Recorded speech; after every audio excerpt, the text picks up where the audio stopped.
Jesus new creation ministries ద్వారా ఈ రీతిగా ప్రతిరోజు అనుదిన ఆహారమును మీతో పంచుకోవడానికి దేవుడు మాకిస్తున్నటువంటి కృపను బట్టి దేవునికి ఎనలేని కృతజ్ఞతలు. దేవుని యొక్క కృప వలన ఇంతవరకు దేవుడు మనల్ని కాపాడి సజీవులుగా ఉంచి ఆయన స్తుతించుటకు మరి ఒక దినము ఆయన మనకి దయచేసి ఉన్నారు. అందును బట్టి దేవునికి మనము కృతజ్ఞతాస్తులు చెల్లించవలసినటువంటి వారమై ఉన్నాం. ఈ సమయంలో వాక్య ధ్యానంలోనికి మనం వెళ్దాం. 103వ కీర్తన 13-14 వచనాలు.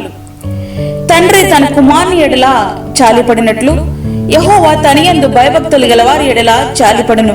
మనము నిర్మింపబడిన రీతి ఆయనకు తెలుసైనది. మనము మంటివారమని ఆయన జ్ఞాపకము చేసుకొనుచున్నాడు.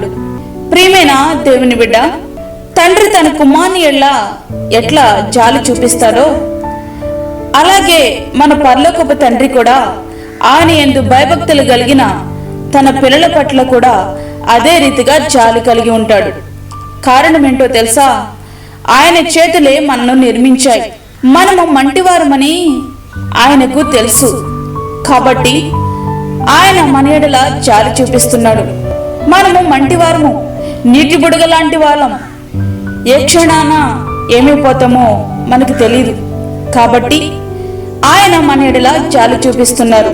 ఆదికాండము 3వ అధ్యాయము 19వ వచనములో, ఏలయనగా నేల నుండి నీవు తీయబడితివి, నీవు మన్నే గనుక తిరిగి మన్నైపోదువని చెప్పాను.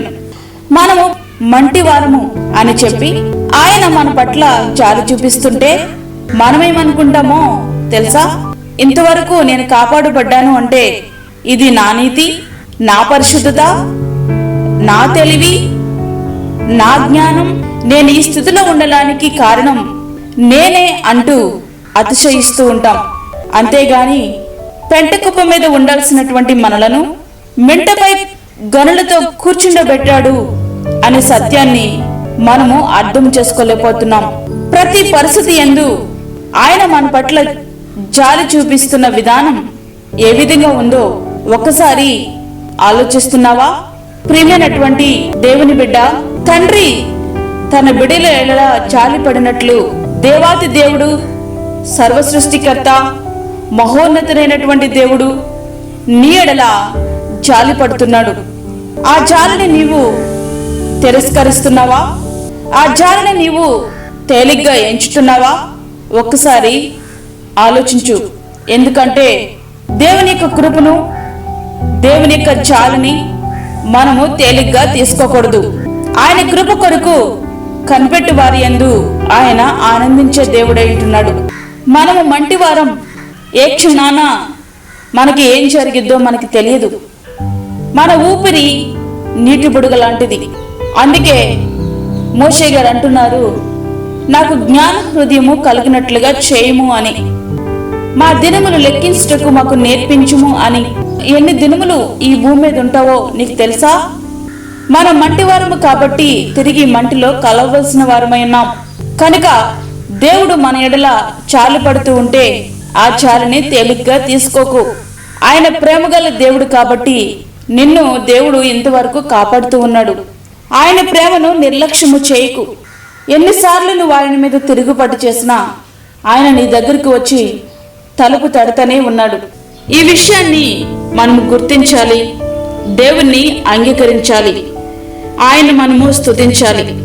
అట్టి కృప ధన్యత దేవుడు మనకి అనుగ్రహించునుగాక. ఆమేన్. ప్రార్థన చేసుకుందాం. వాక్యమైనటువంటి ప్రియమైన దేవుని బిడ్డలారా, ప్రార్థనలో ఏకీభవించండి. పరిశుద్ధమైన తండ్రి, ప్రేమగల యేసు ప్రభువా, నీ ప్రేమగల పాదములకు లెక్కలేని స్తుతి స్తోత్రములు చెల్లించుకుంటున్నాం. ఈ సమయంలో నీ సన్నిధిలో ప్రార్థించడానికి మీరు మాకు ఇచ్చిన కృపను బట్టి నీకు వందనాలు. ఈ దినమంతా నీ సన్నిధిని మీరు మాతో ఉంచండి ప్రభువా. తండ్రి తన కుమారుని ఎడల జాలి పడినట్లు మీరు మా యందు జాలి పడుతూ ఉన్నారు. అందరి బట్టి నీకు వందనాలు, స్తోత్రాలు చెల్లించుకుంటున్నాం. బయటకు వెళ్తున్నప్పుడు వస్తున్నప్పుడు నీ కాపుదల మాకు దయచేయండి ప్రభా. ఏ తెగులు మా గుడారాలకి సమీపించకుండా నీ అమూల్యమైన రక్తమును మా యొక్క గుమ్మముల మీద ప్రోక్షించండి నాయనా. నీకు స్తోత్రములు చెల్లించుకుంటున్నాను.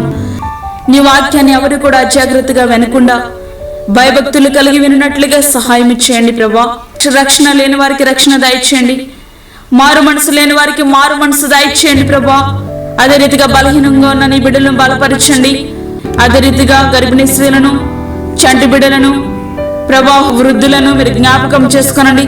వారికి కావాల్సినటువంటి నీ సన్నిధిని, నీ కృపను, నీ శక్తిని దయచేయండి.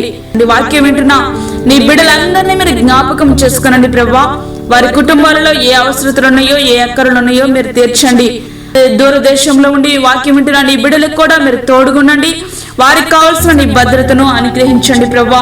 మాకు కాదు యెహోవా, మాకు కాదు, సమస్త మహిమ ప్రభావాలు మీకే ఆరోపించుకుంటూ యేసు పరిశుద్ధ నామమున అడిగి వేడుకుంటున్నాము తండ్రి, ఆమేన్. ఈ యొక్క వర్తమానంలో మీ బంధువులకు, మీ స్నేహితులకు షేర్ చేయండి.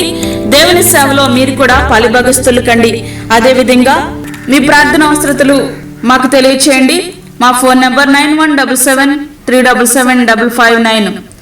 దేవుడు మిమ్మును, మీ కుటుంబమును దీవించునుగాక. ఆమేన్.